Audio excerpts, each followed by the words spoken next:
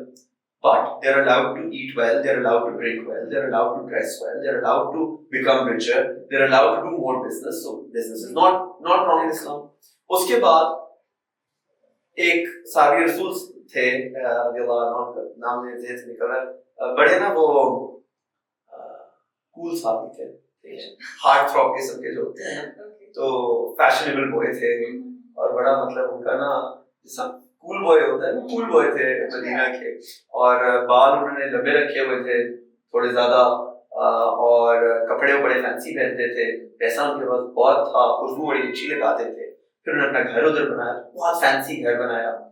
تو رسول خدا جب ادھر سے گزرے تو انہوں نے یہ نہیں کہا کہ اس کا گھر غلط ہے، اس کا گھر گرا دو، پر انہوں نے کوئی ان کے ساتھ تھا تو انہوں نے دیکھا کہ وہ نا ملٹیپل اسٹوری گھر بنا رہے تھے، اور شاید اس میں رسول خدا کی کوئی مصلحت ہوگی کہ آس پاس والے شاید یہ نہ فیل کریں کہ یہ ہمارے سے بہت اونچا وہ بنا رہا ہے، ساتھ میں شاید ان کو یہ، مجھے نہیں اندازہ، میں قیاس کر رہا ہوں کہ کوئی چھت پہ ان کی چڑھے گا تو ساتھ والی جگہوں پہ اس کو شاید نظر آئے، یا ان کو شاید یہ ہو کہ کنسٹرکشن ایسی نہ ہو کہ کوئی زلزلہ چلتا ہے تو گرنے کا خطرہ. رسول خدا کی مصلحت پہنچا تو رسول خدا نے جو بندہ کے ساتھ تھا اس کو نا یہ تھوڑی ڈسڈین شو کی کہ اس نے اپنا گھر بہت فینسی بنایا ہے باہر سے، اور اس کو ڈبل سٹوری نہیں لے جانا چاہیے تھا. یہ انہوں نے کہا، وہ چلے گئے، اس کو نہیں کہا. پیچھے سے وہ گھر آیا یا گھر سے نکلا تو کسی نے اس کو کہا کہ رسول خدا گزرے تھے، تو انہوں نے کہا کہ یہ تو ڈبل سٹوری نہیں بنانا چاہیے. تو اس نے نہ پوچھا نہ پوچھا نہ کچھ، اور اس نے اپنے اوپر والی سٹوری جو بنائی تھی وہ گرا دی. اب یہ ان کا قدم تھا، نیک قدم تھا، مگر اس کا مطلب یہ نہیں کہ رسول خدا نے ان کو حکم دیا تھا کہ تم گرا دو. It wasn't haram for him to do that, but it was probably, you can say it was makruh, it was mubah that he would create that kind of difference between others and him. So it's not haram. So یہ ساری بحث کر کے میں یہ note ادھر کرتا، یہ ساری ایگزامپلز جو اگر میرے ذہن میں کوئی آ رہی ہیں، آپ کے ذہن میں ہو سکتے کوئی اور آ رہے ہوں، یہ ڈسکشن کر کے اس کے اوپر on what a classes lifestyle is. انہیں بلکہ جو اکثر آپ نے دیکھا ہوگا علماء اپنی شلوار اونچی کرتے ہیں، اس کی وجہ بھی یہ انہی سے آتی ہے، بیکاز یہ جو تھے فیشنیبل، آپ کو یاد ہے زمانے میں فیشن ادھر بھی آیا تھا کہ وہ بیگی جینز ہوتی تھی تو جینز پاؤں میں لٹک رہی ہوتی تھی. آج سے کوئی 10 سال 15 سال پہلے کا یہ فیشن ہے. پھر الٹا ہو گیا، پھر وہ بہت پتلی ہو گئی جینز. تو ان کی بھی شلوار جو ہے وہ نیچے جو ہے نا وہ ڈریگ کر رہی ہوتی ہے. تو رسول خدا نے ان کو کہا کہ بہتر نہ ہو کہ تمہاری شلوار تمہارے ٹخنوں سے اوپر ہو. تو یہ ساری ہمیں ایگزامپل ملتے ہیں. سو فیشن کو منع نہیں کیا، بٹ اس میں ایڈوائز کیا. اسی طریقے سے ایکیومولیشن آف ویلتھ کو منع نہیں کیا، پر ایکیومولیشن آف ویلتھ وداؤٹ زکات کو منع کیا، یا حرام طریقے سے پیسے کمانے کو منع کیا. اچھا گھر بنانے سے منع نہیں کیا، مگر آسٹنٹیشیس کو پسند نہیں کیا. ایٹ دی اینڈ جو سوال ہے determine the status of a classist lifestyle in the teachings of Islam، میں اس کا یہ جواب دوں گا that a classist lifestyle in Islam, while not haram and forbidden, is considered unliked because of the social and economic impact that it would have on others and the moral aspect of it. And Islam does not allow anything that is strictly haram, but if a classist lifestyle is being maintained through halal means, it is permitted, though not encouraged and appreciated. That's the status that I would determine for this.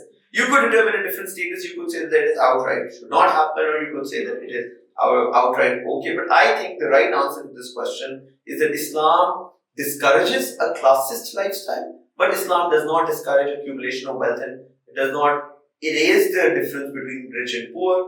In fact, Islam encourages people to become rich. Islam encourages people to become part of high society in terms of culture, in terms of wealth, just not at the expense of doing something haram, and ideally in a way that does not disrupt the social fabric. So that would be my answer. The second is examine its effect on human society. یہ پھر آپ اس کے بات کر سکتے ہیں کہ اگر کلاسز لائف اسٹائل کنٹرولڈ ہو تو ہیومن سوسائٹی پہ اس کا کیا امپیکٹ آئے گا، اور اگر انکنٹرولڈ ہو تو اس کا کیا امپیکٹ آئے گا. اگین جس طرح میں نے یہ بنایا اسی طریقے سے میں دو بنا دوں، اس سے بنا دوں اوپر نیچے. کنٹرولڈ ہو تو کلاسز لائف اسٹائل کا رول کیا امپیکٹ آئے گا. پیپل ول بی انکریجڈ، یہ ہمیں اکنامکس سے پتہ ہے کہ people will be encouraged to earn more. دیکھو اگر مجھے پتہ ہے کہ میں کروڑوں بھی کما لوں تو میں نے اپنے اوپر لگانا ہی نہیں ہے، تو generally that will be a discouraging aspect. People will not want to earn more. یار میں اگر زیادہ کما لوں تو میں لگانا ہے، لگاؤ، کماؤ اور لگاؤ، اکانومی اسی سے چلے گی. سو کلاسز لائف اسٹائل کچھ حد تک اگر وہ کنٹرولڈ ہے, مورل ہے, وہ کسی حرام کام سے نہیں آ رہا, کسی اور کے ایکسپینس سے نہیں آ رہا, تو it encourages people to work, it encourages job creation, it encourages manufacturing, it improves people's standard of living. جو ہمارے یہاں ایک تھا بزرگوں کا کانسیپٹ کہ یار جتنا ہے اسی میں گزارا کرو, اگر میں اسی میں گزارا کروں اور نئی چیزیں نہ خریدوں تو اکانومی نہیں چلے گی. اکانومی ایسے چلتی ہے کہ میں بازار جاتا ہوں اور میں جوتے بھی خریدوں, میں کپڑے بھی خریدوں, میں گھر کے لیے اور سامان بھی خریدوں. اگر ہم نے ایک اسٹوڈیو بنایا ہے, اب میں کہوں کہ یار کفایت شاعری کریں, آپ بس ایک فون کے کیمرہ سے ویڈیو بنا لیں. آپ نے کہا نہیں یار ہم نے اچھی ویڈیو بنانی ہے, آپ کے اندر اچھی ویڈیو خواہش تھی, آپ نے لائٹیں لگائیں, 3-4 کیمرے لگائے, یہ اتنا بڑا سارا ایک مائک لگایا جس پہ میرے جو ٹیم ہے وہ بڑی خوش ہے. تو یہ سب آپ نے کیا, آپ نے خرچہ کیا نا. اب آپ کہیں گے یہ تو بڑا کلاسسٹ ہے کہ فلاں بندہ جو ہے وہ فون سے بنا رہا ہے بلاگ, تو یہ نیئر بیئر والے تو بڑے کلاسسٹ ہیں.